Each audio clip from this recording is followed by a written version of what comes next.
statement about a sole trader is not correct. गलत है। पहला ऑप्शन इसने क्या बताया आपको? Additional capital can be brought in at any time. ये बात तो सही है, कभी भी ला सकता है, उसको कैपिटल डालना है, वो किसी भी टाइम पे लाके कैपिटल डाल सकता है बिजनेस के अंदर। सोल ट्रेडर क्या, पार्टनरशिप भी ला सकते हैं, कंपनी भी ला सकते हैं, किसी भी टाइम पे कैपिटल तो हर किसी की मर्जी है, जब वो चाहे इन्वेस्ट करवा सकता है अपने बिजनेस के अंदर। ड्रॉइंग्स आर अनलिमिटेड, बिल्कुल सोल ट्रेडर की जितनी मर्जी ड्रॉइंग करना चाहे वो कर सकता है, कोई रोकने वाला नहीं है उसको, खुद ही मालिक है, खुद ही फैसला करेगा। Liabilities are limited to the capital introduce, इसका मतलब होता है लिमिटेड लाइबिलिटी बिजनेस।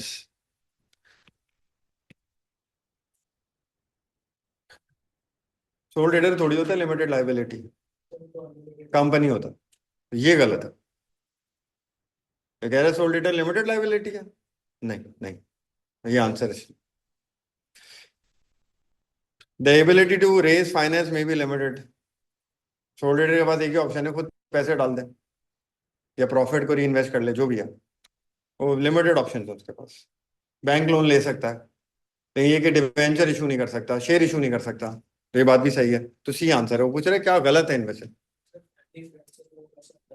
कैसे? पार्टनर बनाना पड़ेगा ना, और पार्टनरशिप में आ जाएगा ना फिर, तो सोल ट्रेडर तो नहीं रहेगा ना वो। लेकिन फिर भी चलो, पार्टनरशिप भी हो गया, तब भी ऑप्शन तो लिमिटेड है ना। शेयर तो नहीं इशू कर सकता, डिवेंचर तो नहीं इशू कर सकता। Number 2, which source of finance are only available to limited companies. Company क्या कर सकती है इनमें से?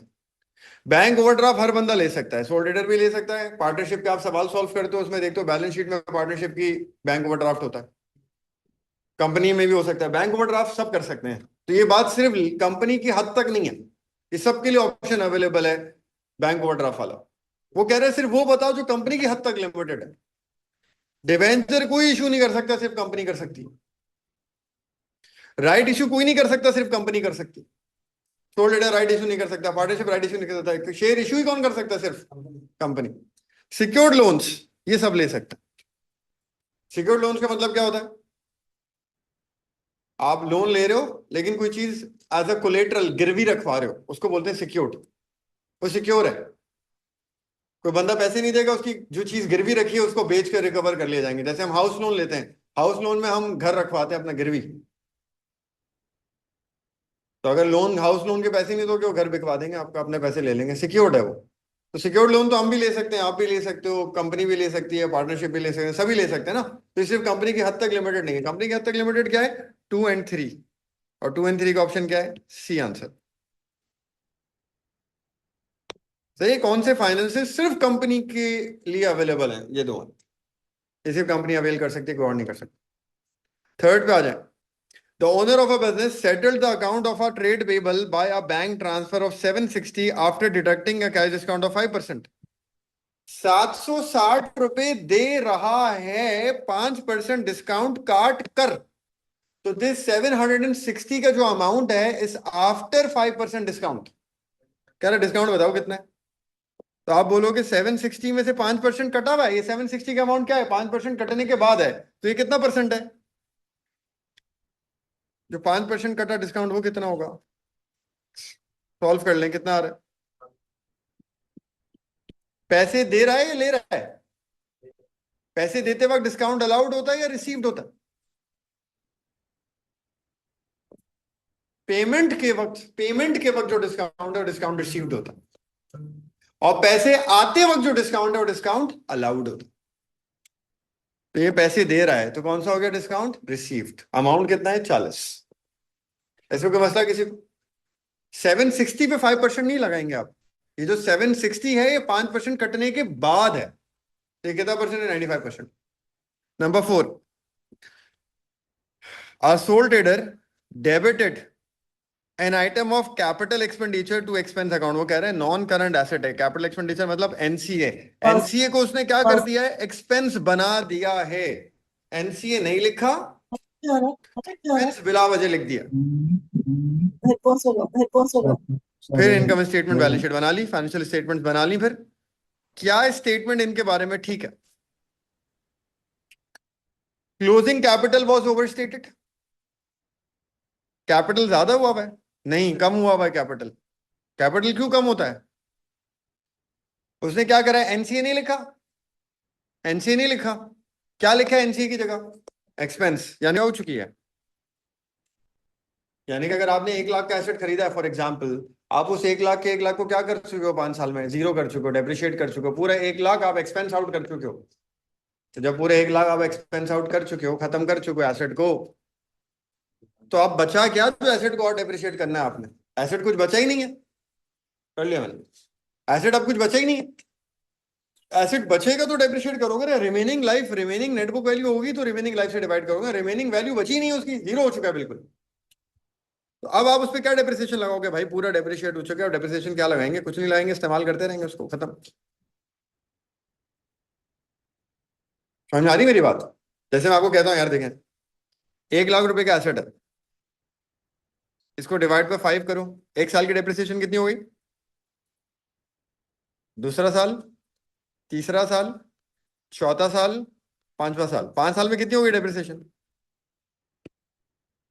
कॉस्ट में से माइनस करो, कितनी कॉस्ट थी,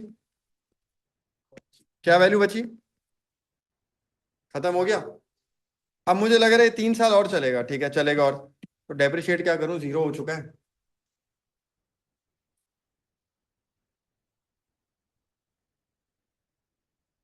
समझ में आया? तो अब क्या डेप्रिशिएट होगा, जीरो हो गया तो क्यों डेप्रिशिएट थोड़ी होगा, जीरो पे क्या डेप्रिसिएशन लगाऊंगा, वैसे ही जीरो हो चुका है एसेट।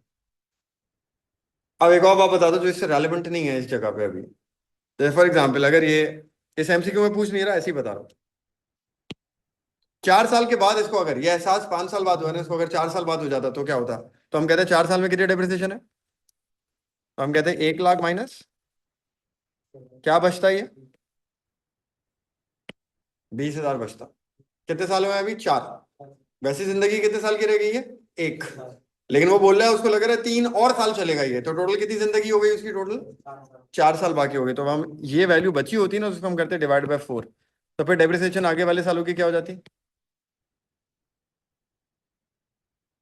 अगर वैल्यू बचती तो आप आगे उसको डेप्रिशिएट करते over the years.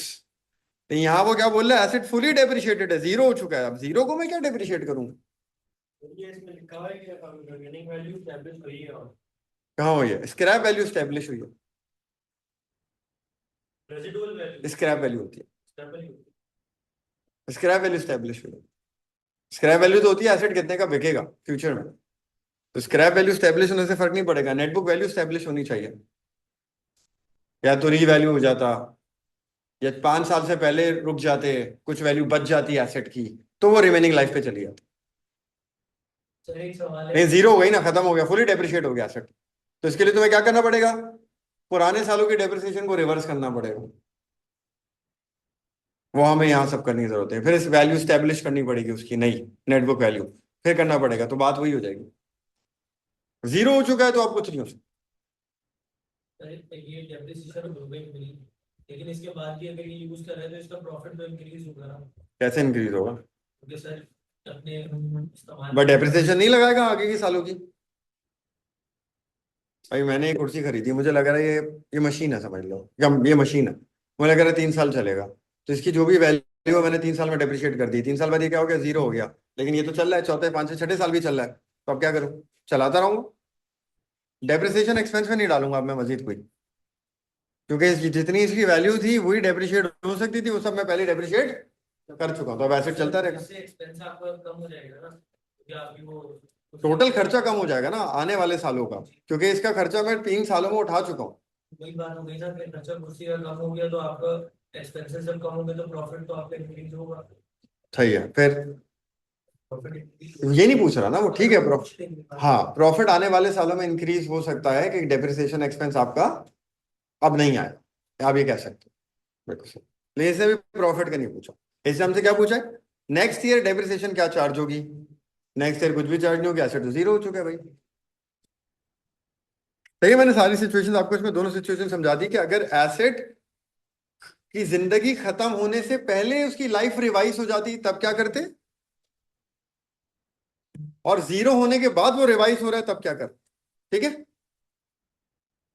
Number 7, the owner of a business purchase a new motor vehicle for 28,500, ये कॉस्ट आ गई इसकी, नया खरीदा इसने, और उसने क्या करा, पार्ट एक्सचेंज, पुराना बेच दिया, पुराना बेचा और उसके साथ साथ 12,000 रुपए और दिए नए के। तो आप पहले तो ये देखें, न्यू व्हीकल है कितने का? 28। इसकी पेमेंट वो किस तरह से कर रहा है? इसकी पेमेंट वो ऐसे कर रहा है कि ओल्ड व्हीकल सेल कर रहा है, ओल्ड व्हीकल उसको दुकान वाले को दे रहा है और 12,000 रुपए उसको मजीद पे कर रहा है। यानी कि पुराना व्हीकल देना भी पड़ा उसको, और पुराना व्हीकल देने के साथ साथ उसको 12,000 रुपए मजीद पे करने पड़े। तो इसका मतलब पुराना व्हीकल कितने में बिका होगा? 16,000। तो ये डिस्पोजल वैल्यू आ गई पुराने एसेट की। ओल्ड व्हीकल की कॉस्ट कितनी थी? 25। कितना डेप्रिशिएट हो चुका है? 2 साल। सॉल्व कर लें। प्रॉफिट और लॉस पूछ रहे हैं ना, सॉल्व कर लें। कितनी वैल्यू, कितनी है, कॉस्ट कितनी है उसकी? 25। पहले साल तो इसी पे लगेगा, 20% है ना। कितनी आएगी डेप्रिसिएशन पहले साल की? दूसरे साल पे आ जाए, रिड्यूसिंग है ना। इसमें से पहले आप माइनस करोगे 5,000, क्या बचेगा? कितना परसेंट? 2 सालों की डेप्रिसिएशन कितनी हो गई? डिस्पोजल अकाउंट बना लें अब आप। कॉस्ट कितनी है पुराने वाले की? 25। डेप्रिसिएशन कितनी होगी आज तक? 2 सालों की। और ट्रेड इन अलाउंस कितने का बिका वो? 16,000।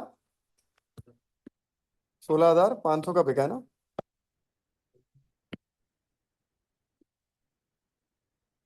जितने का बिका है कैश आता है ना, कैश की जगह ट्रेड इन अलाउंस आ रहा है। बैलेंस कर लें। इधर आ रहा है सीडी, लॉस हो जाएगा। कितना आ रहा है? इधर आ रहा है, उधर आ रहा है? इधर आ रहा है ना। इधर आ रहा है तो प्रॉफिट है। कितना आ रहा है? 500। 500। इधर आ रहा है सीडी, तो उसका मतलब क्या हो गया? इससे प्रॉफिट हो गया 500 रुपए। क्या आ गया भाई इस पे? प्रॉफिट 500। क्लियर है। नेक्स्ट वाले नंबर 8 पे, which error will cause an entry in suspense account? Suspense account आएगा। अब इस तरह के एमसीक्यू में आपको सारे ऑप्शंस पढ़ने पड़ते हैं। ऑप्शन नंबर 1, अ ट्रांसपोजिशन एरर। ट्रांसपोजिशन का मतलब अमाउंट में गलती करी है, अमाउंट में गलती करी है। अच्छा, अगर गलती आप दोनों चीजों में कर दो, डेबिट क्रेडिट दोनों में कर दो, तो सस्पेंस नहीं आएगा। आपको इनमें से वो ऑप्शन ऑप्ट करना है जिसमें गलती सिर्फ एक चीज में हुई। अमाउंट की गलती हुई है, एक टी अकाउंट का बैलेंस ट्रायल बैलेंस में लेके जा रहे थे, आ लेजर एक में गलती करी है, सिर्फ सिर्फ एक चीज में अमाउंट की गलती करी है। तो गलती सिर्फ एक चीज के अंदर है। जब एक चीज में गलती होती है सस्पेंस अकाउंट आता है। अगर ये बोलता transposition error to both accounts with same amount, तो फिर नहीं आता, तो सस्पेंस नहीं आता। दोनों जगह गलती होती है डेबिट क्रेडिट में, तो नहीं आता। यहां गलती हुई है सिर्फ एक चीज में। एक चीज में गलती होगी तो सस्पेंस अकाउंट आएगा। ये आंसर है। आगे भी पढ़ लेते हैं आपकी क्लैरिटी के लिए। An error of commission, wrong account. Commission किसको बोलते हैं? मिस्टर ए को डेबिट करना था, मिस्टर ए की जगह किसको डेबिट कर दिया? मिस्टर बी को। तो दो चीजों में गलती हो गई, ए को लिखा नहीं, बी को बिला वजह लिख दिया, सस्पेंस नहीं आएगा। एरर ऑफ ओमिशन, लिखा ही नहीं, ना डेबिट ना क्रेडिट।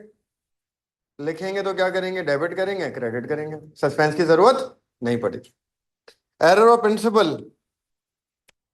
एरर ऑफ प्रिंसिपल का मतलब एनसीए को एक्सपेंस बना दिया, एक्सपेंस को एनसीए बना दिया। दो चीजों में गलती है, इसमें भी सस्पेंस अकाउंट नहीं है।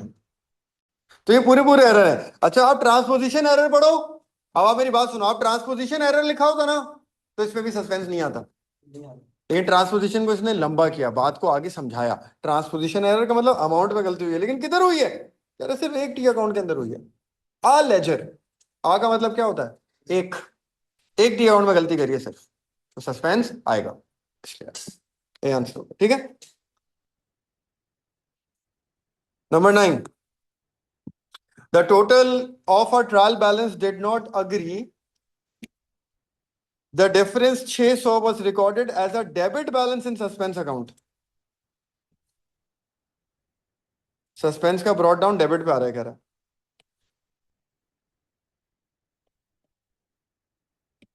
कितने का? 600 का। The following errors have now been corrected, अब ये ठीक हो गए, लेकिन अभी भी सस्पेंस अकाउंट में बैलेंस बाकी है। इनको ठीक करने के बावजूद, इन एरर्स को ठीक करने के बावजूद सस्पेंस में अभी भी बैलेंस आ रहा है।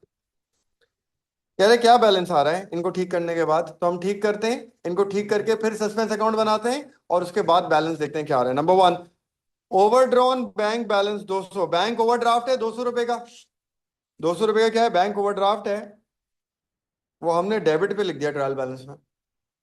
बैंक ओवरड्राफ्ट किधर आना चाहिए, क्रेडिट पे आना चाहिए, क्रेडिट पे लिखा नहीं, एक गलती, और डेबिट पे बिला वजह लिख दिया, एक और गलती। 400 से इसको ठीक करेंगे, कर दें ठीक।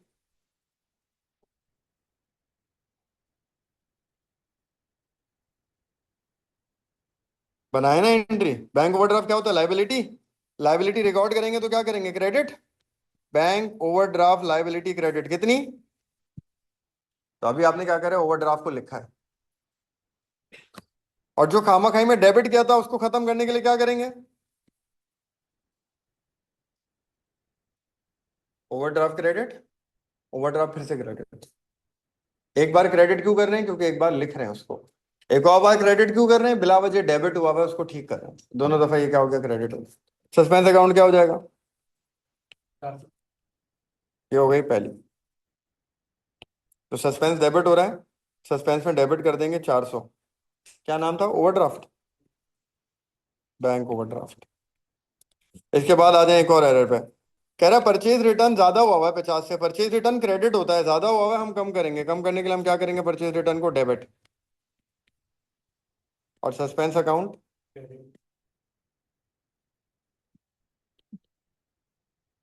सस्पेंस क्रेडिट हो रहा है 50 से। नाम क्या आ रहा है, परचेज, बैलेंस कर लें सीडी, कितना आ रहा है, यार ये बता दो बैलेंस क्या आ रहा है।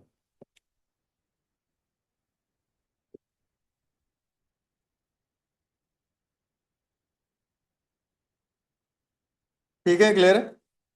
Number 10, what are reasons for preparing bank reconciliation, bank reconciliation हम क्यों बनाते हैं,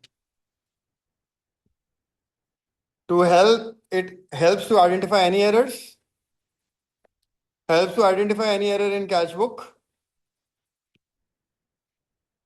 है ये नहीं ऑप्शन। अब आप 11 से सॉल्व करना शुरू करें, 11 से 20 आप सॉल्व करें, फिर मैं उसके बाद करा दूंगा, ठीक है, जल्दी जल्दी करो।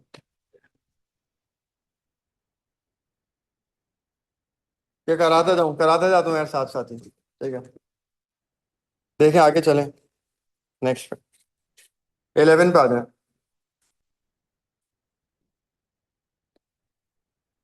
ये कह रहा है बैंक रिकंसिलिएशन बता रही है balance as per cash book, cash book का नेगेटिव बैलेंस है, अनप्रेजेंटेड है, अनक्लियर्ड है, और बैंक का एरर है, और balance as per bank statement कह रहे बैलेंस शीट में लायबिलिटी में क्या जाता है। ये कल परसों भी कोई एमसीक्यू था तो मैंने उसमें बताया था, जो balance as per adjusted cash book होता है ना, अनप्रेजेंटेड, अनक्लियर्ड, एरर, इसके बाद आता है बैंक स्टेटमेंट का बैलेंस, बैलेंस शीट में ये वाला जाता है, ये ये जाता है balance sheet, cash book adjusted वाला। हमारा दिमाग ये कहता है, हमारी लॉजिक ये कहती है, हमारा दिमाग इस तरह प्रोसेस करता है चीजों को, हम कहते हैं जो आखिरी आंसर है ना वो जाता होगा बैलेंस शीट में। आखिरी आंसर क्या होता है, balance as per bank statement, वो नहीं जाता बैलेंस शीट। बैलेंस शीट में कौन सा जाता है, ये वाला। यानी कि जो हम अपनी कैश बुक बनाते हैं ना, एडजस्टेड कैश बुक बनाते हैं, एडजस्टेड कैश बुक बना के हम क्या लिखते हैं उसके अंदर, नॉट येट रिकॉर्डेड चीजें लिखते हैं, उसको जो बैलेंस करके निकलता है, यानी कि टी अकाउंट को बैलेंस करके जो आता है वो बैलेंस शीट में जाता है। बेशक वो बैंक स्टेटमेंट वाला बैलेंस नहीं है, वो एडजस्टेड कैश बुक का बैलेंस निकला है, वही जाता है बैलेंस शीट। तो बैलेंस शीट के हिसाब से जब भी वो पूछेगा कि बैलेंस शीट में क्या जाएगा, तो बैलेंस शीट में हमेशा जाता है balance as per adjusted cash. यहां ये ऑलरेडी दिया हुआ है, देखें कितना दिया हुआ है एडजस्टेड कैश बुक का बैलेंस, यही जाएगा बैलेंस शीट में। नेगेटिव है तो कहां जाएगा, लाइबिलिटी में।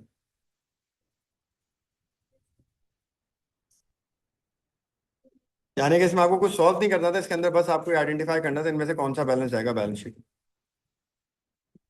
ठीक है, नंबर 12। 12 तो यार बहुत आसान है। एसएलसी में क्या नहीं आता इनमें से? कैश से। नेक्स्ट पे आ जाए। 13, पीएलसीए करेक्टेड बनाना है। करेक्टेड पीएलसीए का बैलेंस बताना है। एक वो कहता सेट ऑफ लिखा नहीं है, वैसा नहीं कह रहा, कह रहा है सेट ऑफ लिखा नहीं एक, और उल्टा क्रेडिट पे अलग लिख दिया, तो क्या होगा? डबल अमाउंट से करेक्शन होगी।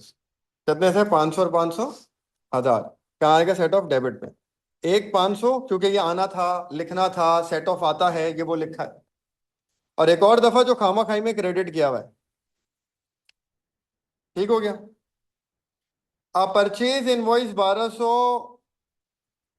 पीएलसी में तो लिखी है, लेकिन इंडिविजुअल में नहीं लिखी। ये इंडिविजुअल का एरर है। इंडिविजुअल का एरर कंट्रोल अकाउंट में आएगा नहीं आएगा? इंडिविजुअल पेएबल का एरर है कि इंडिविजुअल, देखे ना, इंडिविजुअल परचेज लेजर, क्या ये आएगा पीएलसी में या नहीं आएगा? तो दो आएंगे पहले वाले। बैलेंस करें, आप सीटी बता दें इसका। 20,400 माइनस 1000 क्या आ जाएगा? 19,400। B answer 19,400। सेट ऑफ एक बार नहीं आएगा। देखो वो बोलता है सेट ऑफ लिखा नहीं है, तो सिर्फ लिखते हैं। अगर हमने ये इन्वर्ट के साथ भी तो ऐसे ही कैसा इन्वर्ट तो आता ही नहीं है ना उसके अंदर। इन्वर्ट तो पीएलसीए में आता ही नहीं है, उसने बिला वजह लिख दिया है। कहीं पे भी लिखा हो हम तो उसको खत्म करेंगे बस। सेट ऑफ तो आता है, और कहां आता है? डेबिट पे आता है। उसने डेबिट पे नहीं लिखा, उल्टा क्रेडिट पे अलग लिख दिया, तो फिर डबल अमाउंट हो जाएगी। सही है। Next, number 14। आज soul trader did not right of bad debt. Bad debt नहीं लिखा सोल ट्रेडर ने, इसका अफेक्ट क्या है फाइनेंशियल स्टेटमेंट में? Allowance for bad debt would be over stated. हाँ ये बात सही है। कैसे? बैड डेट लिखते हैं तो किधर से माइनस करते हैं बैड डेट? रिसीवेबल से। बैड डेट आप क्या करते हो? पहले रिसीवेबल से माइनस करते हो। रिसीवेबल से माइनस करते हो, रिसीवेबल बढ़ता है या कम होता है? कम होता है। जब रिसीवेबल कम होगा तो फिर लगाओगे ना पीबीडी, तो पीबीडी कम आएगा ज्यादा आएगा?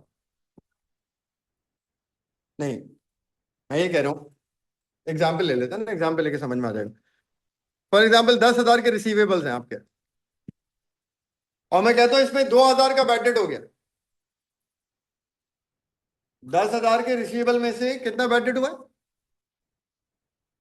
और आपको पीबीटी लगाना है 5%। आप बैड डेट अगर करोगे तो रिसीवेबल कितने बचेंगे?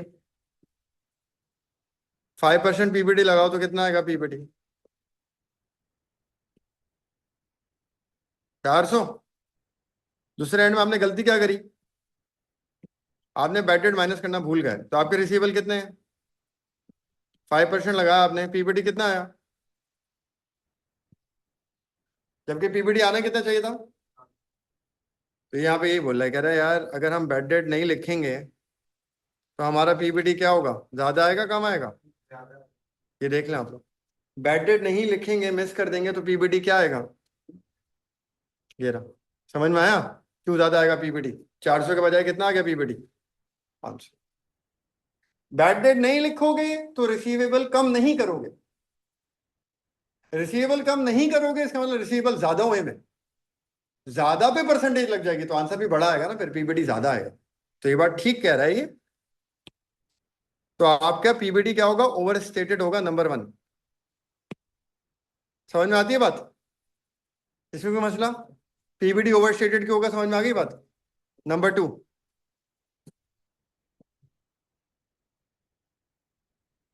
Capital would be over stated. बताएं। रिसीवेबल ज्यादा होगा तो कैपिटल ज्यादा होगा। हैं? रिसीवेबल ज्यादा होगा तो कैपिटल ज्यादा होगा। इस तरह कह सकते हैं, बैड डेट नहीं लिखा, एक्सपेंस नहीं लिखा। एक्सपेंस नहीं लिखा तो एक्सपेंस कम हुआ है ज्यादा हुआ है? एक्सपेंस नहीं लिखा तो एक्सपेंस कम हुआ है ज्यादा हुआ है? कम हुआ है। प्रॉफिट बढ़ा हुआ है। प्रॉफिट बढ़ा हुआ है तो कैपिटल भी क्या होगा? बढ़ा हुआ। प्रॉफिट से देखा करें, प्रॉफिट ज्यादा हुआ है तो कैपिटल भी ज्यादा हुआ होगा, प्रॉफिट कम हुआ होगा तो कैपिटल भी कम हुआ होगा। ठीक है, थर्ड पे आ जाए।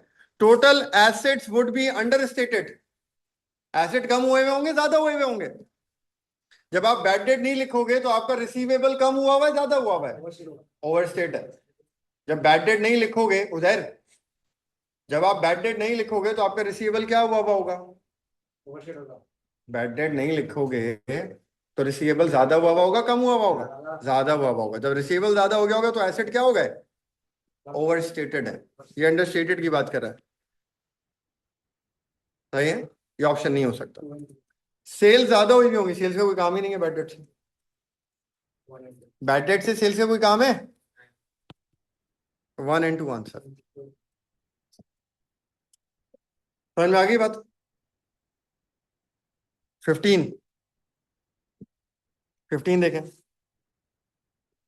अब बिजनेस पीबीडी बनाता है 5%। After accounting for PBD allowance profit कितना है, 54,000 का। The following items had not been taken into account. Bad debt 1000 का डाला नहीं, भूल गए। अब बैड डेट रिकवर्ड 2500 का नहीं डाला।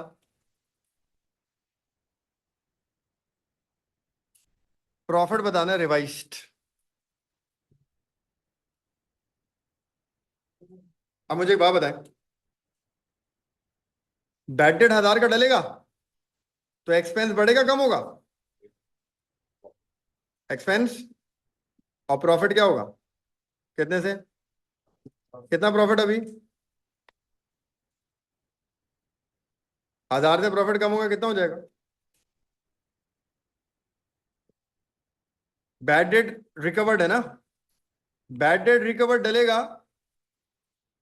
बैड डेट रिकवर्ड डलेगा तो आपकी इनकम, इनकम बढ़ेगी तो प्रॉफिट कितने से, कितना हो जाएगा, 55,000। यहां तक समझ में आई बात। अब पीबीटी की बात बची, इधर तक कोई मसला किसी, क्लियर है।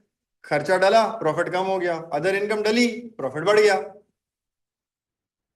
सही है यहां तक। अब दूसरी बात सुने, मुझे बताएं, बैड डेट और बैड डेट रिकवर्ड में से, इन दोनों चीजों में से क्या चीज है जो रिसीवेबल को चेंज करती है, रिसीवेबल को चेंज क्या करती है, बैड डेट से रिसीवेबल क्या होता है, कम। बैड डेट रिकवर्ड, इससे रिसीवेबल पे क्या फर्क पड़ता है, बैड डेट रिकवर्ड का रिसीवेबल पे क्या असर पड़ता है, ये बताएं। क्यों, क्यों कोई अफेक्ट नहीं होता, तो रिकवर्ड तो हुआ है। बैड डेट रिकवर्ड की आप लोगों को बताया है, 2 एंट्रीज बनती हैं यार, वही बात तो याद रहे आप लोगों को। बैड डेट रिकवर्ड में 2 एंट्रीज बनती हैं, एक में रिसीवेबल को जिंदा करते हैं, वापस लाते हैं, और फिर जब वो पैसे देता है वो वापस कम हो जाता है। तो बैड डेट रिकवर्ड का इम्पैक्ट रिसीवेबल पे कुछ भी नहीं पड़ता। इसकी आप इस तरह भी एग्जांपल दे सकते हैं कि जब एसएलसीए बनाते हैं तो बैड डेट रिकवर्ड कहाँ लिखते हैं, एसएलसीए में दोनों तरफ आता है। बैड डेट रिकवर्ड एसएलसीए में कहाँ आता है, दोनों तरफ आता है। दोनों तरफ आने का मतलब वो रिसीवेबल को अफेक्ट नहीं करते। नेट इफेक्ट क्या आता है बैड डेट रिकवर्ड का, हुसैन, नेट इफेक्ट क्या आता है बैड डेट रिकवर्ड का, इनकम बढ़ती है और पैसा बढ़ता है। रिसीवेबल पे कोई इफेक्ट, तो रिसीवेबल बढ़ाते हैं फिर पैसे देते हैं वापस कम कर देते हैं, तो रिसीवेबल पे कोई इफेक्ट। तो बैड डेट रिकवर्ड का रिसीवेबल पे कोई इफेक्ट नहीं आएगा। इस 2500 का रिसीवेबल पे कोई इफेक्ट, बैड डेट का आएगा रिसीवेबल पे इफेक्ट। बैड डेट क्या करेगा, रिसीवेबल को बढ़ाएगा कम करेगा,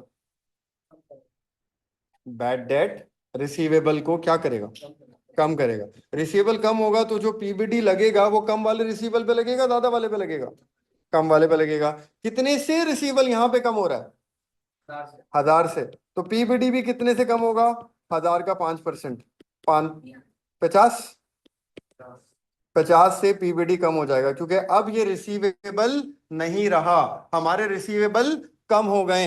अब जो पीबीडी का परसेंटेज लगेगा वो कम वाले रिसीवेबल पे लगेगा। तो कितने कम पे लगेगा, 1000 कम हो जाएंगे रिसीवेबल, तो 1000 से इंटू 5%, 1000 से रिसीवेबल कम होंगे ना, तो इंटू 5% पीबीडी क्या होगा, क्योंकि वो तो बैड डेट में चला गया ना। पहले क्या था, वो पहले उसे हमने रिसीवेबल बनाया हुआ था, तो हमने उस पर पीबीडी लगाया हुआ था। अब वो बैड डेट हो चुका है, वो रिसीवेबल जा चुका है, तो उस पे पीबीडी क्यों लगेगा? वो तो जा चुका है, तो उसका पीबीडी हटाएंगे। तो 1000 के रिसीवेबल का 5% पीबीडी हटेगा, 50 का पीबीडी हटेगा। पीबीडी हटेगा मतलब पीबीडी कम होगा, पीबीडी कम होगा तो अदर इनकम, अदर इनकम क्या करेगी? प्रॉफिट को इंक्रीज कर देगी।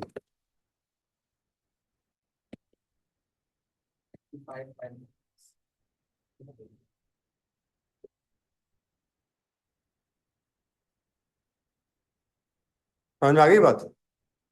एक खर्चा लिखा, प्रॉफिट कम हो गया, एक अदर इनकम लिखी, प्रॉफिट बढ़ गया, और एक बैड डेट और पीबीडी और बैड डेट रिकवर्ड में से रिसीवेबल को क्या चीज चेंज करेगी? बैड डेट चेंज करेगी। बैड डेट क्या करेगी? रिसीवेबल को गिराएगी। इसकी वजह से पीबीडी भी क्या होना चाहिए? गिरना चाहिए। कितने से रिसीवेबल गिर रहा है? 1000 से। पीबीडी कितने से गिरना चाहिए? उसका 5%, 50 से। पीबीडी गिरेगा, अदर इनकम, प्रॉफिट बढ़ जाएगा। ठीक है, क्लियर है? 16 पे आ जाए। व्हेन प्रिपेयरिंग इनकम स्टेटमेंट, ये एरर आए सामने। Goods taken for own use by the owner 200 were not included. Stock drawing नहीं लिखी। पहले रिक्वायरमेंट पढ़ते हैं, पूछ क्या रहा है। गलती का असर पूछ रहा है, गलती ठीक करके क्या होगा ये पूछ रहा है। What will which affect will the correction of these errors have on profit. गलती ठीक करके बताओ प्रॉफिट पे क्या असर पड़ेगा। पहले वाले पे आ जाए वापस। स्टॉक ड्राइंग है कितने की? स्टॉक ड्राइंग बढ़ रही है, आप लिखोगे तो बढ़ेगी ना। आपने लिखी नहीं थी, अब आप लिख रहे हो। स्टॉक ड्राइंग लिखोगे तो स्टॉक ड्राइंग किस में से माइनस होती है? स्टॉक ड्राइंग कहां से माइनस होती है? परचेज से। तो स्टॉक ड्राइंग किससे माइनस करते हैं हम? परचेज बढ़ेगी कम होगी? परचेज कम होगी तो इसका मतलब क्या चीज कम हो रही है? एक्सपेंस कम होगा तो प्रॉफिट कितने से? 200। नंबर 2, क्लोजिंग इन्वेंट्री ज्यादा हुई भी है, हम क्या करेंगे? क्लोजिंग इन्वेंट्री को कम करेंगे। क्लोजिंग इन्वेंट्री इनकम स्टेटमेंट के लिए क्या है? अभी लास्ट क्लास में बताया आप लोगों को यार, लास्ट क्लास में बताया मैंने आप लोगों को। क्लोजिंग इन्वेंट्री इनकम स्टेटमेंट के लिए क्या होती है? इनकम। बैलेंस शीट के लिए क्या होती है? एसेट। इनकम स्टेटमेंट के लिए क्या होती है? इनकम। क्लोजिंग इन्वेंट्री कम कर रहे हो तो इसका मतलब इनकम स्टेटमेंट की इनकम कम होगी तो प्रॉफिट, कमाई कम होगी तो प्रॉफिट, प्रॉफिट कम होगा तो माइनस।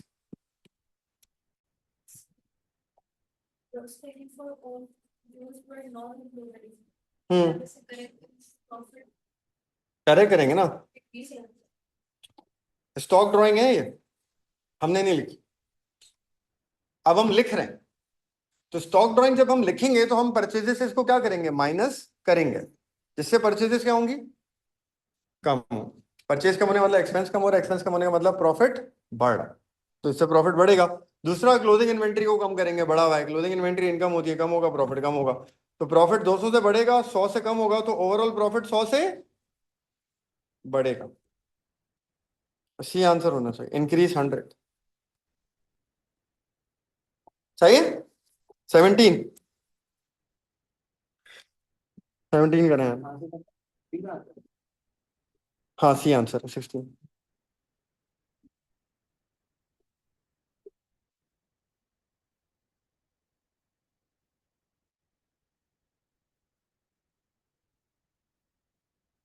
अच्छा, आगे देखें जल्दी से, 17 करें। Which statement about a partnership agreement is always correct? Which statement about a partnership agreement is always correct? Each partner is always paid interest on capital. क्या हमेशा होता है? हर पार्टनरशिप में होता है interest on capital. Each partner must introduce same amount of capital. क्या हर partnership में capital बराबर होता है? नहीं, कैपिटल बराबर सिर्फ तब होता है when there is no partnership agreement. Each partner must share profit and loss equally. क्या हमेशा पार्टनरशिप में प्रॉफिट और लॉस बराबर डिवाइड होते हैं? ये तो पार्टनरशिप एक्ट में होता है, ये नॉर्मल पार्टनरशिप की बात कर रहा है। हमेशा ऐसे होता है? नहीं। ईच पार्टनर सैलरी मिलेगी अगर एग्रीमेंट में लिखा है तो। अगर एग्रीमेंट में लिखेंगे तो मिलेगी, नहीं लिखेंगे तो नहीं मिलेगी। ये थोड़ी लिखा हुआ है पार्टनर को हमेशा सैलरी मिलेगी, नहीं। कह रहा है अगर एग्रीमेंट में लिखा है तो सैलरी मिलेगी, हाँ तो मिलेगी। अगर एग्रीमेंट में इंटरेस्ट ऑन कैपिटल लिखा है तो भी मिलेगा। एग्रीमेंट में इंटरेस्ट ऑन ड्रॉइंग लिखा है तो देना पड़ेगा। एग्रीमेंट में जो चीज लिखी है वो करनी पड़ेगी, लेकिन हर पार्टनरशिप पे ये चीजें फर्ज है? नहीं, ऐसा नहीं। हर पार्टनरशिप अपनी मर्जी से चलती है। हर पार्टनरशिप में इंटरेस्ट ऑन कैपिटल होगा नहीं भाई, उनकी मर्जी रखे नहीं रखे। हर पार्टनरशिप में कैपिटल बराबर होगा नहीं, किसी का ज्यादा होता है किसी का कम होता है, प्रॉफिट शेयरिंग उस हिसाब से होती है। प्रॉफिट और लॉस हर पार्टनरशिप में बराबर ही होते हैं हमेशा नहीं, लोग अलग अलग करते हैं, 60-40 30-20 जो भी 50-50 कुछ में इक्वल भी होते हैं। तो डी ऑप्शन जो ज्यादा अप्रोप्रिएट लगा हमें वो डी है। 18 पे आ जाए। कल जो नवंबर 24 से पेपर गया था उसका पार्टनरशिप का सवाल अच्छा था, बैकवर्ड वर्किंग करके कैलकुलेशन करनी। स्टैनली जिसमें कैपिटल निकालना था पार्टनरशिप, उसमें इक्वल था क्योंकि उसमें लिखा था वो एग्रीमेंट नहीं है तो एक्ट होगा, एग्रीमेंट नहीं है तो एक्ट होगा, एक्ट है तो इक्वल है। Stanley and Oliver are in partnership sharing profit and loss 2:1। साल खत्म हो गया, ये इन्फॉर्मेशन है। प्रॉफिट दिया हुआ है साल का, इंटरेस्ट ऑन ड्रॉइंग है, इंटरेस्ट ऑन कैपिटल है। Stanley is the only partner who is entitle to salary. Salary सिर्फ एक को मिलेगी, एस को, ओ की सैलरी नहीं। After the appropriation account for the year was prepared, ओ का शेयर ऑफ प्रॉफिट आ रहा है 36,000। स्टैनली की सैलरी कितनी है? कर ले, अप्रोप्रिएशन बना ले पूरा। नेट प्रॉफिट क्या था यार? 140। 140 है, 140 का प्रॉफिट है। इंटरेस्ट ऑन ड्रॉइंग हम क्या करते हैं, ऐड करते हैं और लेस अप्रोप्रिएशन में आ जाते हैं। इंटरेस्ट ऑन कैपिटल माइनस हो रहा है और यहाँ सैलरी है। इंटरेस्ट ऑन ड्रॉइंग कितना है? 1020। ये ऐड हो जाएगा, ऐड करें कितना हो गया? 141,020। इंटरेस्ट ऑन कैपिटल कितना है? 2200। इंटरेस्ट ऑन कैपिटल हो गया माइनस। सैलरी माइनस हुई, पता नहीं कितनी है सैलरी, पता ही नहीं हमें। सैलरी भी माइनस हुई, हमें नहीं पता कितनी है। सैलरी माइनस करके क्या आ जाएगा हमारे पास? शेयर ऑफ प्रॉफिट भी हमें नहीं पता। दो पार्टनर है एस और ओ ना। ओ का शेयर ऑफ प्रॉफिट इसने हमें बताया, ओ को कितना मिला भाई? 36,000। रेशियोज देखने पड़ेंगे हमें, एस का निकाल लेंगे हम। रेशियो देखें क्या है भाई? 2:1। एस के 2 हिस्से हैं, ओ का एक हिस्सा है। ओ का एक हिस्सा बन रहा है 36,000, तो एस के 2 हिस्से कितने बनेंगे? एक्स। उसका एक हिस्सा 36,000 बन रहा है तो उसके 2 हिस्से कितने बनेंगे? एक्स। क्रॉस मल्टीप्लाई कर दो, क्या आ जाएगा? 72,000। तो इसको 72,000 मिला होगा रेशियो के हिसाब से, ऐसे ही है। इसको 72, इसको 36 मिलाएं तो टोटल शेयर ऑफ प्रॉफिट कितना हुआ? 1,08,000। तो अब आप देखो 141,020 माइनस 2200 करो, क्या बचता है? 141,020 में से 2200 माइनस करो, क्या बचता है? 138,820 आना चाहिए, लेकिन ये कितना आया हुआ है? 1,00,000। तो इसका जो फर्क है वो क्या है? सैलरी है पार्टनर की। तो कितनी हो गई सैलरी? 20,000 नहीं, कितनी? 30,820। 30,820 ये सैलरी हो। D answer. समझ में आ गई ये बात? इसमें कोई मसला किसी को? क्लियर है ये बात? नेक्स्ट पे आ जाए 19 पे। What could be used to fund for a bonus issue of shares? Bonus issue के लिए हम क्या इस्तेमाल करेंगे भाई? सबसे पहले शेयर प्रीमियम, सबसे पहले शेयर प्रीमियम इस्तेमाल करेंगे। लेकिन इसने ये नहीं बोला what should be use first for bonus issue. तो फर्स्ट होता पहले, सबसे पहले क्या यूज करेंगे तो शेयर प्रीमियम आंसर होता। इसने बोले इस्तेमाल क्या क्या हो सकता है। हाँ, तीनों ही हो सकते हैं बिल्कुल। शेयर प्रीमियम खत्म हो जाएगा तो क्या यूज करेंगे हम? General reserve. जनरल रिजर्व खत्म हो जाएगा तो रिटेन रहेंगे। ये सीक्वेंस बनेगी। तो ये तीनों का ऑप्शन है ना? ए होना चाहिए आंसर, ए आंसर होगा। पहले शेयर प्रीमियम करते हैं, हाँ, फिर जनरल रिजर्व यूज करते हैं और फिर रिटेन प्रॉफिट यूज करते हैं। 1 2 3 ये सीक्वेंस होता है। 20th पे आ जाए यार, सॉल्व करना है। एक कंपनी है, उसके ओएससी की पार वैल्यू है 0.5। 142 का राइट इशू हो रहा है और राइट इशू में प्रीमियम हो रहा है 0.2। 0.2 का क्या हो रहा है? प्रीमियम।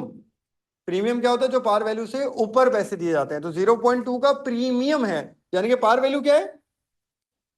0.2 का प्रीमियम। तो कितने का शेयर हो गया? 0.7 का शेयर हो गया।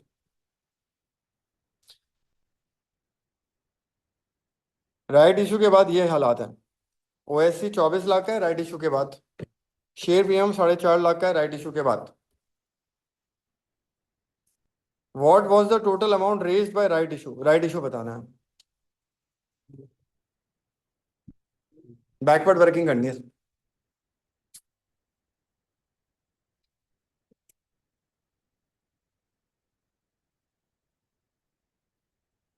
सीडी दिए मैं ओएससी और शेयर प्रीमियम।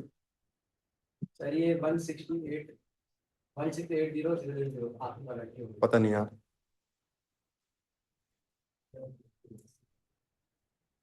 करें सॉल्व? चलें आप देखें मेरी बात।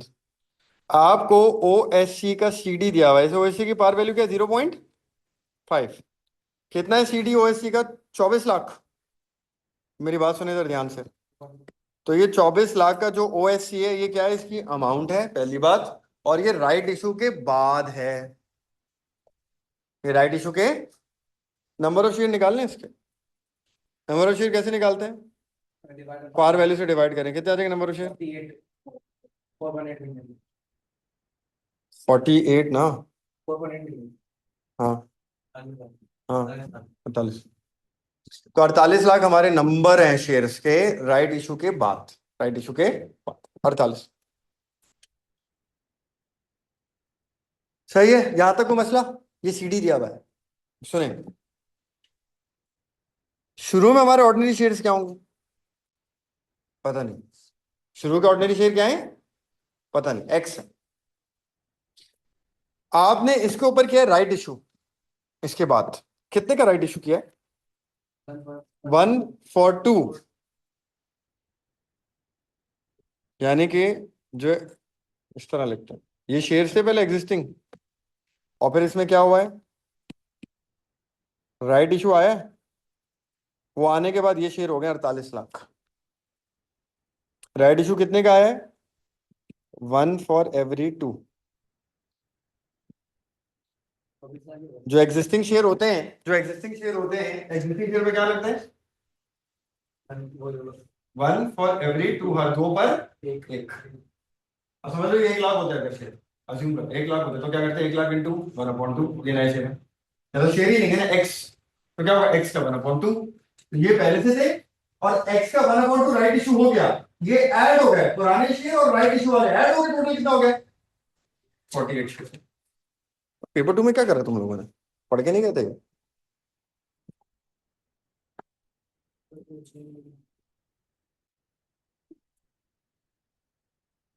मैंने ये नहीं पूछा अच्छा हुआ बुरा हुआ है, मैंने पूछा ये पढ़ के नहीं गए थे? तो मैंने सबूत के लिए तो भाई आपके ग्रुप में सब डाल दिया था। ये भी आप रिकॉर्डिंग देखेंगे, कराया भी था क्लास में, डाली डाली हुई थी रिकॉर्डिंग।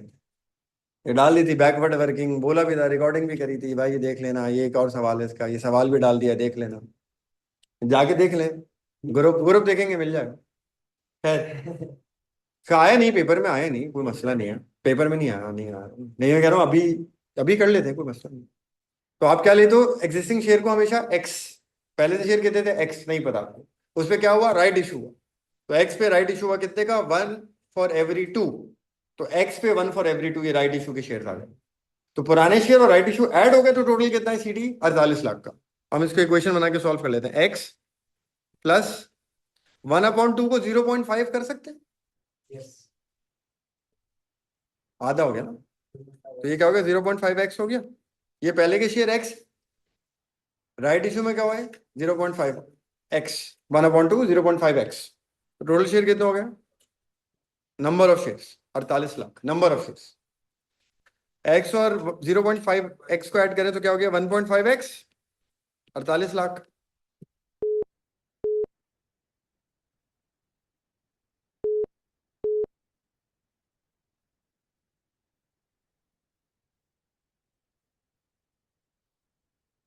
अड़तालीस लाख एक्स, 48 लाख को डिवाइड बाय 1.5 कर दें यार, क्या आ रहा है? 3 लाख 32 लाख 320 नहीं 32 लाख पूरा निकालो 32 लाख जीरो नहीं हटाओ यार गलत कर दो एमसी को 32 लाख आएगा 32 लाख 32 लाख है ना 32 लाख आपका एक्स है एक्स क्या था एग्जिस्टिंग शेयर या राइट इशू एक्स क्या था एग्जिस्टिंग शेयर था राइट इशू था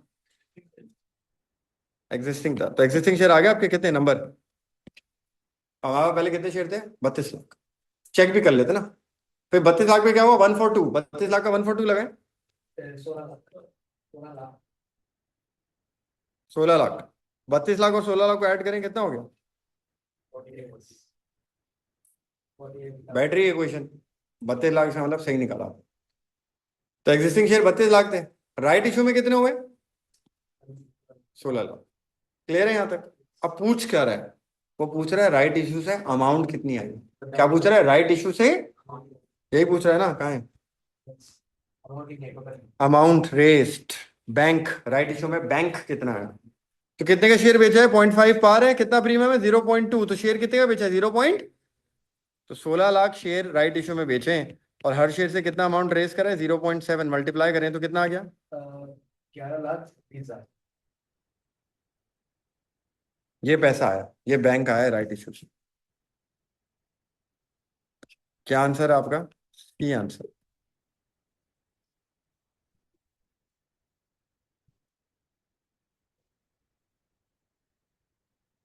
सही है समझ में आ गई बात कोई प्रॉब्लम इसमें किसी को नहीं सर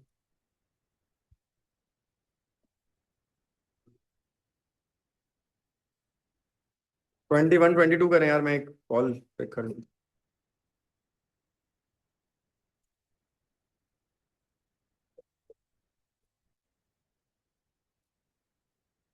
यार आप लोग तब से सॉल्व करें 21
अच्छा ये 21 किया आप लोगों ने सॉल्व देखिए 21 क्या आंसर आ रहा है 21 का Which ratio can be calculated to measure profitability? Asset test liquidity ratio में आता है रेट ऑफ इन्वेंटरी टर्नओवर भी लिक्विडिटी रेशियो होता है आरओसी प्रॉफिटेबिलिटी रेशियो होता है और रिसीवेबल टर्नओवर लिक्विडिटी होता है यार हेडिंग दिया अलग अलग तो कराया था आपको प्रॉफिटेबिलिटी में क्या आता है मार्का margin expense to sale net profit margin ROC तो पूछा प्रॉफिटेबिलिटी इनमें से क्या है बाकी लिक्विडिटी है, लिक्विडिटी में कौन से आते हैं? 6 आते हैं। Current ratio, acid test, rate of stock turnover, receivable in days, payable in days, rate of stock turnover in days, stock turnover in days, 6 होता है ना।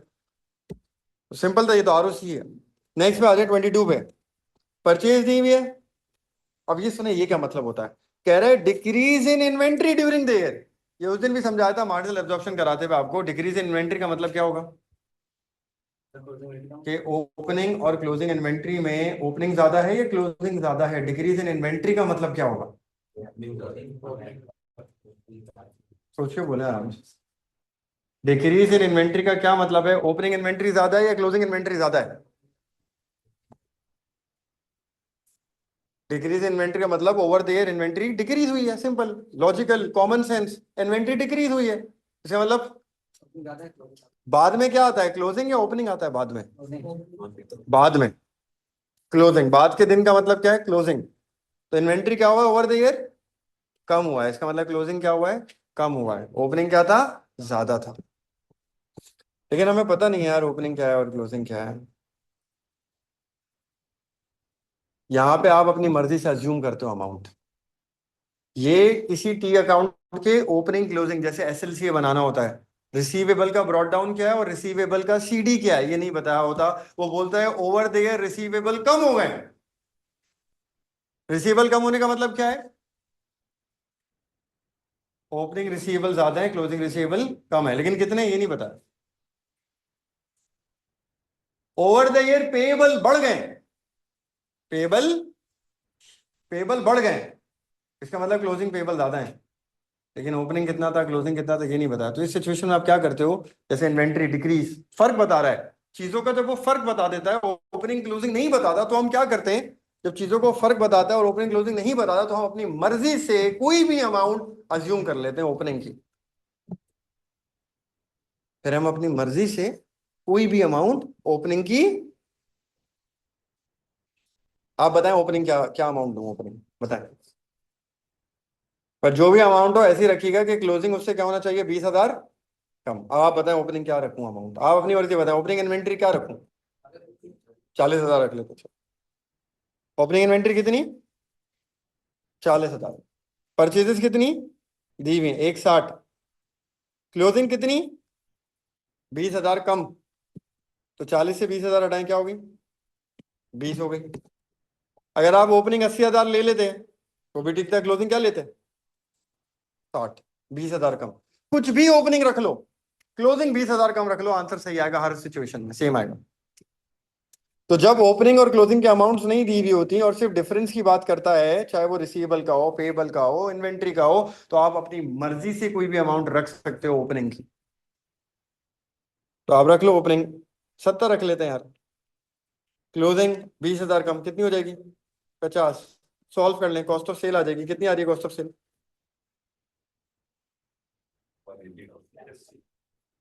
180। ये कॉस्ट आ गई। कॉस्ट पे क्या लगता है? मार्कअप दिया हुआ क्या है?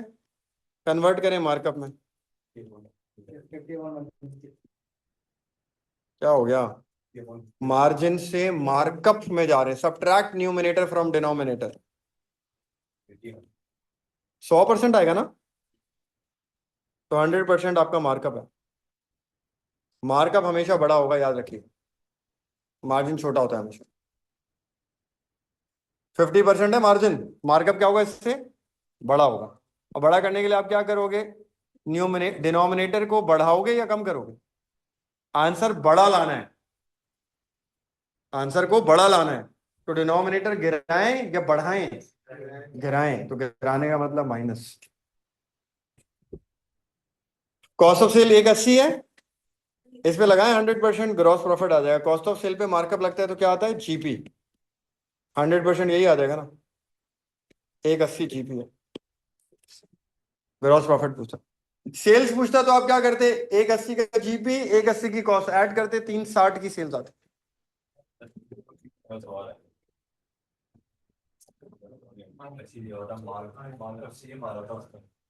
मतलब ग्रॉस प्रॉफिट सेम आ रहा था। तुम कह रहे हो जितनी कॉस्ट आ रही थी उतना ही जीपी आ रहा था। मार्जिन था, मार्कअप था, सेम आ रही।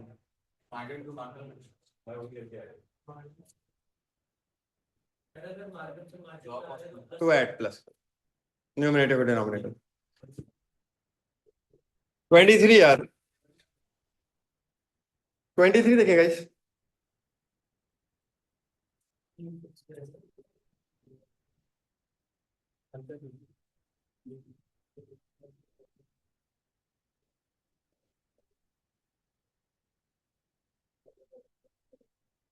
The diagram illustrates the total cost behavior of a telephone invoice. ये तो आप लोगों को मैंने कराया है, कौन सा होगा ये? कौन सी कॉस्ट होगी बताएं? 3-4 एग्जांपल्स कराई थी आप लोगों को जब कॉस्टिंग स्टार्ट करी थी।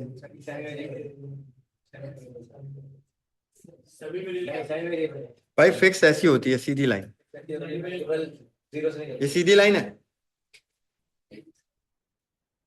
और वेरिएबल होती तो यहां से शुरू होती, 0 से शुरू होती। ये क्या है? ये फिक्स एलिमेंट आ गया, यहां तक ये फिक्स्ड है और उसके बाद ये क्या है? सारी वेरिएबल है, सेमी वेरिएबल कॉस्ट है। फिक्स कॉस्ट का ग्राफ यूं होता, सीधा line, straight line. Step fix cost steps बने होते हैं। वेरिएबल यूं होता, ये क्या होगा? Semi variable. इसकी आपको एग्जांपल दी थी, बिजली का बिल, फिक्स चार्जेस लगेंगे ही लगेंगे, उसके बाद से वो लाइन शुरू होगी। सेमी वेरिएबल मतलब टोटल कॉस्ट होती है। क्या चीज? जिसमें फिक्स्ड और वेरिएबल दोनों होती है। तो देखो यहां से शुरू हो रही है, यहां तक तो ये फिक्स हो गई और उसके आगे ये वेरिएबल है, तो ये क्या हो गया? सेमी। आगे वाले जवाब ना इसको सेमी वेरिएबल कह रहे हैं। नहीं, पूरा सेमी वेरिएबल। तो सुबह ये पूरा पूरा सेमी वेरिएबल, शुरू फिक्स हुआ, ये फिक्स आ गया, यूनिट इस्तेमाल करो ना करो फिक्स कॉस्ट देनी देनी है। फिर जितने यूनिट इस्तेमाल करते जाओगे हर चीज का खर्चा आता रहेगा वेरिएबल, तो सेमी वेरिएबल। सिर्फ वेरिएबल तब होता जब यहां से शुरू होता, वेरिएबल लगा। सर वही तो टोटल कॉस्ट भी वही होती है, पहले फिक्स कॉस्ट होती है उसके बाद से वेरिएबल शुरू होती है। हाँ, लेकिन उसमें फिक्स और वेरिएबल आप अलग अलग देख सकते हो ना। हाँ मतलब सही है। चीज दोनों से टोटल कॉस्ट को क्या बोलो? ब्रेक इवन ग्राफ है, टोटल कॉस्ट को क्या बोलो? फिक्स कॉस्ट वेरिएबल दोनों है। तो कौन सी होगी टोटल कॉस्ट टोटल कॉस्ट? तो टोटल कॉस्ट सेमी वेरिएबल होगी नहीं होगी? ये फिक्स भी है, होती है। टोटल कॉस्ट है बिल्कुल वही सेमी वेरिएबल।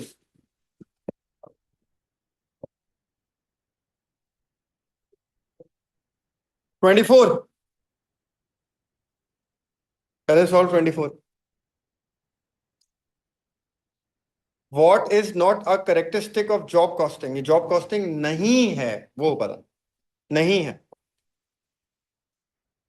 हाँ, जॉब कॉस्टिंग में हर दफा क्या होता है? नया ऑर्डर आता है, नई तरीके से काम होता है कस्टमर स्पेसिफिकेशन के हिसाब से। ये कह रहे हैं रेपिटेटिव ऑपरेशंस है, ये नहीं होता। कस्टमर ऑर्डर के हिसाब से काम करते हो, बिल्कुल, ये जॉब कॉस्टिंग का हिस्सा है। हर कॉस्ट को अलग अलग खर्चा निकालते हो उसका, ये ऑर्डर आ गया, इस पे ये खर्चा होगा, इस तरह बनेगा, ये सेलिंग प्राइस कोट करनी है, इस पे ये खर्चा हो रहा है, सेपरेट आइडेंटिफाई करते हो आप उसको, ये भी पार्ट है। थोड़े थोड़े टाइम का काम होता है। जॉब कॉस्टिंग एक वक्त का काम होता है, फिर खत्म हो जाता है, नया काम पकड़ते हो आप। जैसे कंस्ट्रक्शन कंपनी है, कंस्ट्रक्शन बिजनेसेस है, वो क्या करते हैं? जॉब कॉस्टिंग करते हैं, सही है ना? और एक कंपनी, फॉर एग्जाम्पल आप क्या बोलेंगे, इंटीरियर डिजाइनर के आप बोलेंगे हाउस डिजाइनर है आप, तो आपके पास बंदा आएगा, मुझे ऐसा कर चाहिए, ऐसा कर चाहिए, ऐसा कर चाहिए, तो आप सबको एक प्राइस थोड़ी कोट करोगे। आप पहले बोलोगे भाई आपकी रिक्वायरमेंट क्या है, आप बोलोगे मुझे टाइम दो, आप उसकी कैलकुलेशन करोगे, उस रिक्वायरमेंट के साथ आप उसको कोटेशन दोगे। फिर दूसरा बंदा आएगा, वो अलग चीज मांगेगा, उसके लिए अलग कोटेशन जाएगी। ये जॉब कॉस्टिंग है, सही है ना? और काम जब आप शुरू करोगे तो कुछ अरसे का काम होगा, उसके बाद आप नया काम पकड़ोगे, फिर नया काम पकड़ोगे, राइट? रेपिटेशन नहीं होती, रेपिटेशन स्लो प्रोडक्शन के अंदर होती है। 25 देखें क्या। A manufacturing business makes product X. Each unit of product X requires 6 kg लगेगा, 25 रुपए का 1 किलो है। 6 घंटे लेबर काम करेगी, 30 रुपए 1 घंटे के लेती है लेबर। ओवरहेड 5 रुपए पर लेबर आवर लगेंगे, 5 रुपए पर लेबर आवर। कितने लेबर के घंटे लग रहे हैं? 6 घंटे लग रहे हैं लेबर के, लेकिन रेट क्या है यहाँ पे ओवरहेड का, 1 घंटे का 5, तो कितने का ओवरहेड हो गया? लेबर कितनी हो गई? 6 × 30। 180। मटेरियल कितना हो गया? 150। फिर क्या बोल रहा है? 20% मार्जिन है भाई, मार्जिन है 20%। पहले टोटल करें कितना आ रहा है, खर्चे ऐड करें, ये तो खर्चा आ गया ना इसके ऊपर। हाँ 360 का खर्चा आ रहा है। अब इस पे लगाए मार्जिन, मार्जिन कॉस्ट पे नहीं लगता। हम्म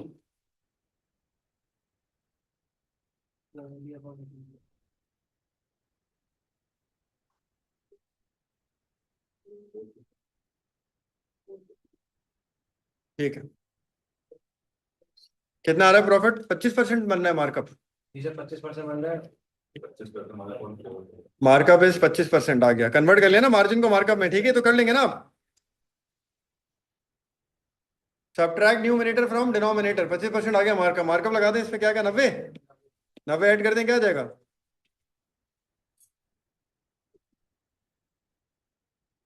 मार्जिन कॉस्ट पे नहीं लगता, आपने डीएम डीएल ओवरहेड जो ऐड करा है वो क्या कहलाती है? वो कॉस्ट होती है, कॉस्ट पे मार्जिन नहीं लगता, कॉस्ट पे क्या लगता है? मार्कअप। क्लियर है, समझ में आ गई बात? नेक्स्ट पे आ जाए, 26 पे करेंगे सॉल्व 26।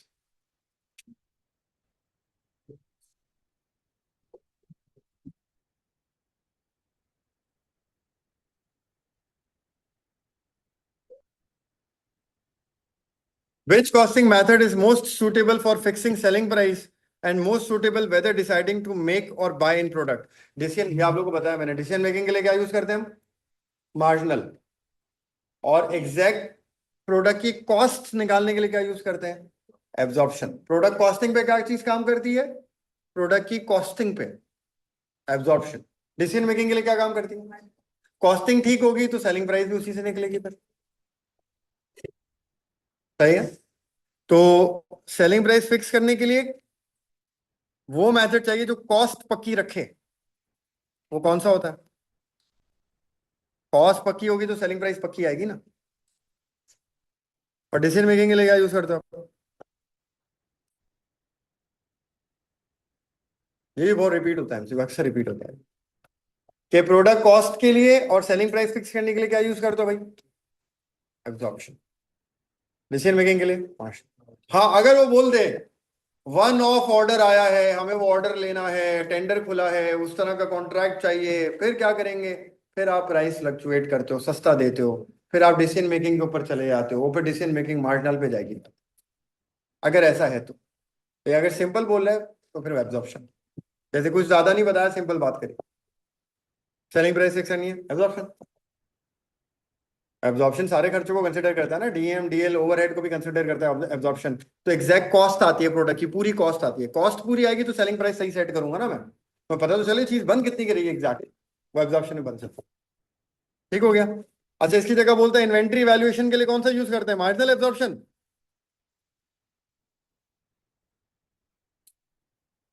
इन्वेंट्री वैल्यूएशन का मतलब इन्वेंट्री की कॉस्ट।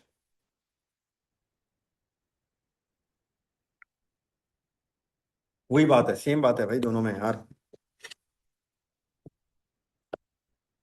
इन्वेंट्री की कॉस्ट सही निकलेगी तो सेलिंग प्राइस सही सेट होगी, एब्जॉर्प्शन। इन्वेंट्री वैल्यूएशन में क्या यूज करते हैं? एब्जॉर्प्शन। एज पर आई ए, छोड़े भाई फिर आप बोलेंगे ये तो पहले बताया नहीं सर ने, ये नहीं है भाई आपके सिलेबस में, ज्यादा बोलते हुए भी डर लगता कौन सा वाला है, बुराई बन जाती है। वैसे IS2 होता है इन्वेंट्री का, आदत भी है ना, क्या करें। IS2 is inventory valuation. Inventory के रूल्स एंड रेगुलेशन IS2 बताते हैं।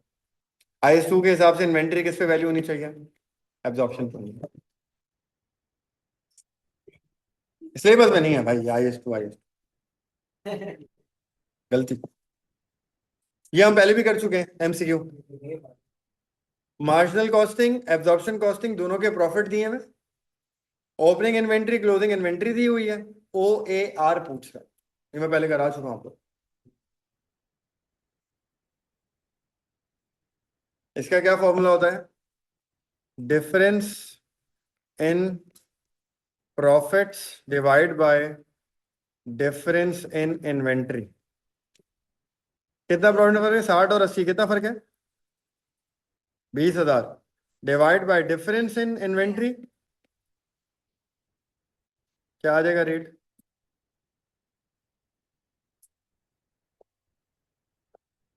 मार्जिनल एब्जॉर्प्शन के प्रॉफिट में फर्क आता ही OAR की वजह से है, और उसका इफेक्ट किसकी वजह से आएगा? यूनिट्स में फर्क की वजह से।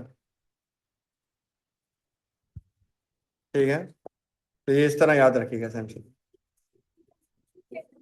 हाँ वही है, रिकंसिलिएशन ही है। ये रिकंसिलिएशन में तुम पूरी ओपनिंग इन्वेंट्री लिखोगे और क्लोजिंग लिखोगी तो फिर कैसे करोगे? तो उससे तुम्हें नेट ऑफ करना पड़ेगा, डिफरेंस इन इन्वेंट्री निकालनी पड़ेगी। तो difference in profit divide by difference in inventory. 28 पे आ जाओ। ब्रेक इवन के लिए क्या बात सही है, ये पढ़ लें ऑप्शंस, खुद करें यार आप लोग। सी आंसर है, यस।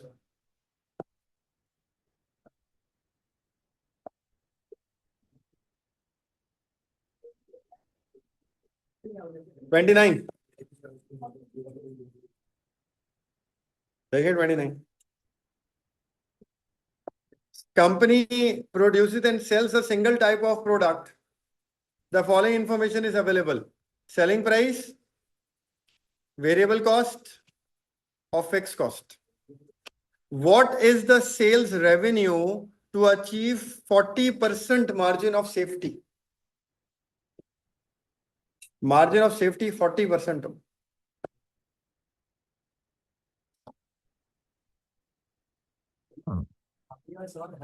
मतलब कितनी सेल्स हो कि मार्जिन ऑफ सेफ्टी 40% बने? ब्रेक में निकालना पड़ेगा पहले, बिल्कुल। हाँ, ब्रेक में निकालें पहले आप।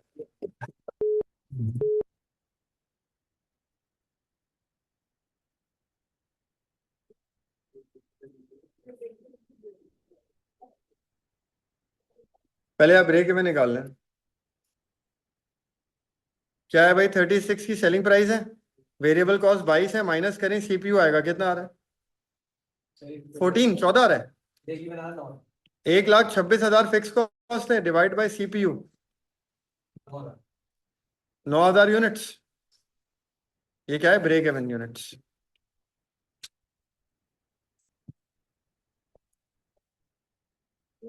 मार्जिन ऑफ सेफ्टी 40% आए, करें सॉल्व। मार्जिन ऑफ सेफ्टी क्या होता है? जितना ब्रेक इवन से ऊपर बेच रहे हैं आप।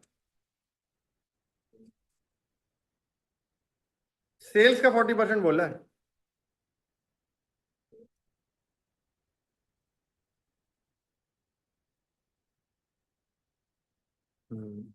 सेल्स का 40% मार्जिन ऑफ सेफ्टी होना चाहिए। इसका मतलब सुने क्या है?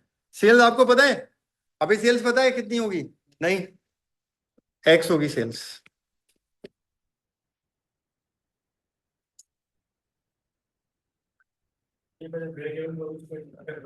आप यूनिट्स में कर लो, फिर आखिर में कन्वर्ट कर लो, मर्जी है।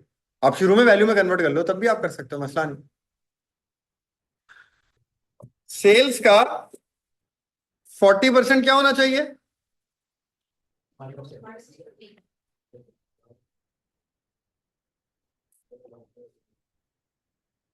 ऐसे ही है। सेल्स का बाकी 60% क्या होना चाहिए? सेल्स का 40% क्या होगा? बाकी 60% ब्रेक इवन पता है आपको? तो आप ये कह सकते हो जो 9,000 यूनिट्स है कितना परसेंट है?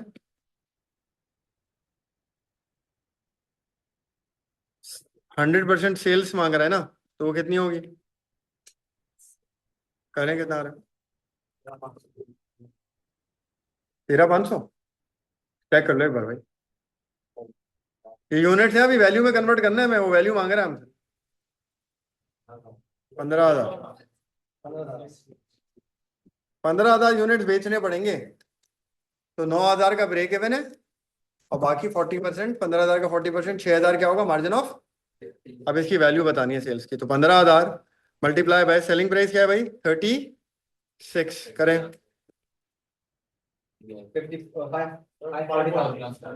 पांच 40,00,000 ये सेल्स आपको चाहिए होंगे।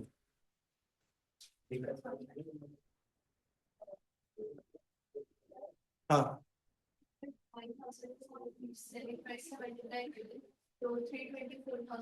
ब्रेक इवन इन वैल्यू आ रहा, ब्रेक इन वैल्यू वाला। ABC options या तो 324 या तो उससे कम है लॉजिकली हाँ नहीं कर सकते हैं तो कैलकुलेशन आप और कोई तरीके से भी कर सकते हो, और तरीके से भी कर सकते हो। अक्सर तो ब्रेक इवन के सवालों में जब मैं सॉल्व करता हूँ तो मेरे दिमाग में कभी कोई कैलकुलेशन आती है, कभी कोई आती है। मेरे खुद दिमाग में एक ही एमसीक्यू पे 2-3 कैलकुलेशन आ जाती है, तो आप कर सकते हो जो आपको सही लगे, आंसर सही आना चाहिए। कॉस्ट वॉल्यूम का आखिरी एमसीक्यू आता ही आता है, बेसिकली वो ब्रेक इवन से रिलेटेड होता है ना। अब ये देखिए आखिर में यार, प्रॉफिट वॉल्यूम क्यों इस्तेमाल करते हैं हम? अंडर ओवर एब्जॉर्ब निकालने के लिए। मुझे एक बात बताएं, प्रॉफिट वॉल्यूम किसका हिस्सा है? ब्रेक इवन का। ब्रेक इवन किसका हिस्सा होता है? मार्जिनल कॉस्टिंग का। ब्रेक इवन किसका हिस्सा होता है? मार्जिनल, क्योंकि ब्रेक इवन में कंट्रीब्यूशन वगैरह आता है ना, तो break even is marginal costing. Under over absorb कौन सी कॉस्टिंग है? एब्जॉर्प्शन। तो क्या प्रॉफिट वॉल्यूम अंडर ओवर निकाल सकता है?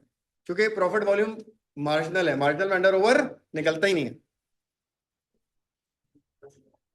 For determining actual profit, actual profit नहीं निकलता, ये सारी कैलकुलेशन होती है पहले, अंदाजा होता है सारा, हम ऐसा करेंगे तो ये हो जाएगा, ऐसा करेंगे तो ये हो जाएगा, ये सारी हमारी बजटिंग होती है। बजटिंग के लिए बनता है ब्रेक इवन और ये सारी चीजें, प्लानिंग पर्पस के लिए होता है।